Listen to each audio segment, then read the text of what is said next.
saying? Bro ain't never leaving. I just talked to him. Yeah. He's gonna sign up for 20 years.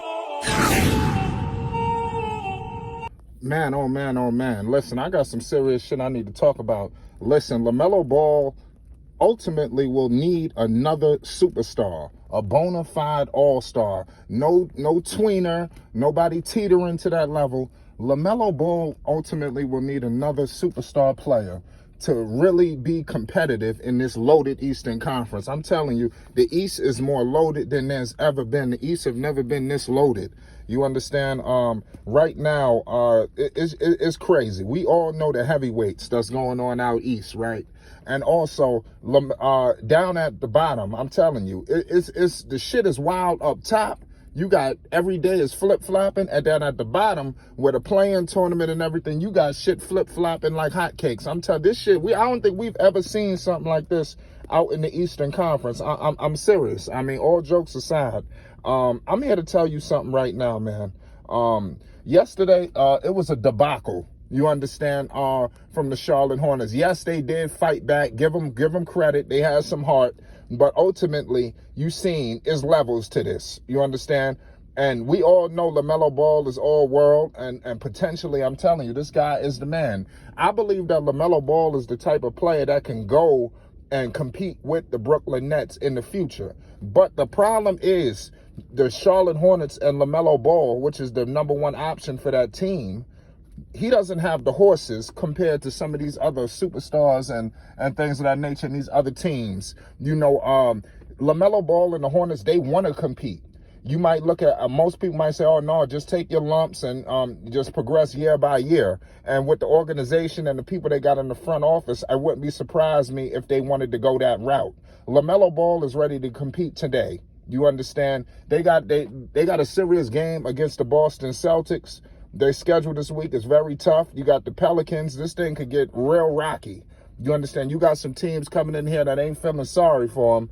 And right now, the Hornets are 32-34 after Kyrie came in there and put up a 50-piece wings with the soda on the side last night. It was foul. I mean, the way he was cooking last night, I'm telling you, he had a full grill. I'm trying to tell you, he had a full grill lined up.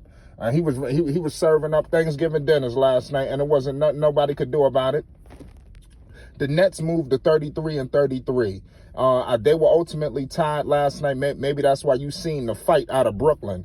And no, don't get it twisted here. I'm with the assumption that the NBA, you know how they think about tanking and things of that nature. They need to investigate the Brooklyn Nets for potential tanking. I wouldn't be surprised if Brooklyn is doing this on purpose, because this is a fully loaded team, and they end up playing potentially. You know, this team is star-studded. It should be in that championship discussion, but yet they're at the bottom of the Eastern Conference. I think that's very alarming to me. And they could knock somebody off up top. I'm telling you, people at the top of the East are scared shitless right now of these Brooklyn Nets. But that's saved that for another day. You got the Atlanta Hawks right behind the Charlotte Hornets at 31-34.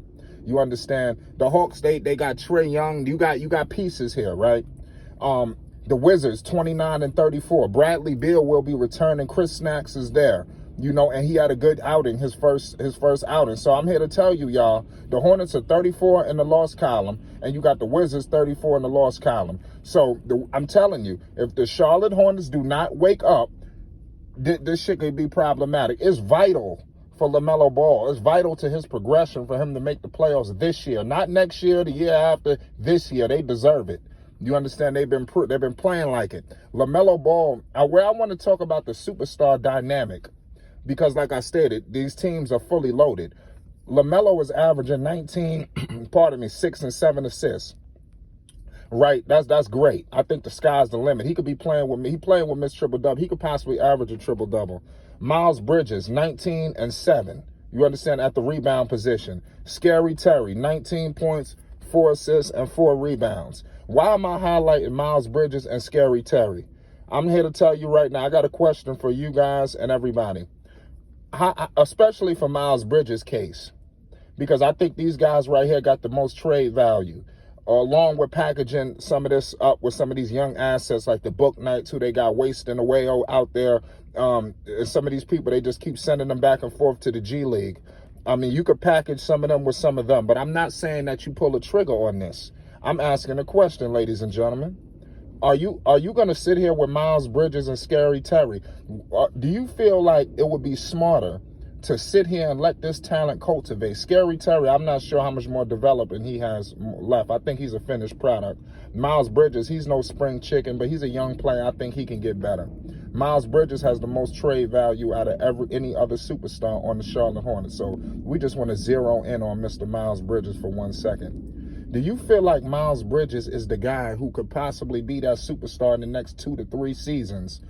Or do you feel like he is the pathway to get that superstar? What is more likely? What's more efficient? I'm not sure what you do. I'm not saying you trade Miles, because I think Miles got a future in this league. But at some point, you got to think about this. Because in all seriousness, I would love for them to add another superstar and keep Miles Bridges. But the likelihood of that is very, very slim to none. You know, you look at guys like Zion Williamson. Yeah, you hearing the chirping of him returning. Let me here to tell you something. There's still shit going on behind the scenes. That deal could be in the works as early as this summer. You have a lot of other options out there. Eventually, the Minnesota Timberwolves, it might be behoove them to build some pieces around my man. I forgot my man's name. Y'all know what I'm talking about. Ant-Man. You understand? Anthony Edwards. Pardon me. At some point, you got to let go of these veterans and put some young some talent around this guy. I think he deserves it. He's going to be a #1 option for Minnesota in the future, ladies and gentlemen.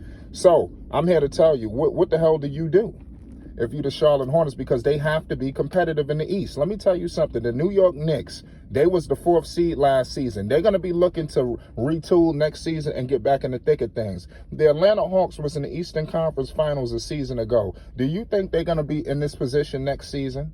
So I'm here to tell you, and they could possibly make some moves. You hear the shit that they got coming up, okay?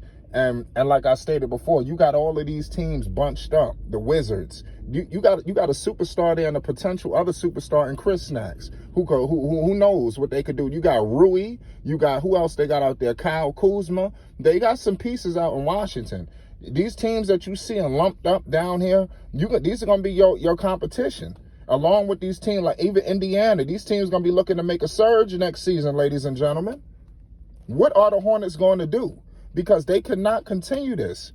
What are they going to do with the coach? You got to do something. You either going to keep this roster upgraded, or you may need another coach. I'm not sitting here putting nobody's job on the line, but something must give, because that was embarrassing. Lamelo Ball deserves better. I am completely disgusted. You understand? All jokes aside, shout out to the Charlotte Hornets, man. We deserve better. Lamelo Ball deserves better. You got heavyweight players out here, star-studded, and Kyrie, Kevin Durant, Ben Simmons, Zach LaVine, DeMar DeRozan, Vucevic, Lonzo Ball, Patrick Williams, Caruso. Do you see the talent that's this is a fully loaded East, ladies and gentlemen. Giannis Antetokounmpo and the Bucks, they was in the finals a season ago, y'all.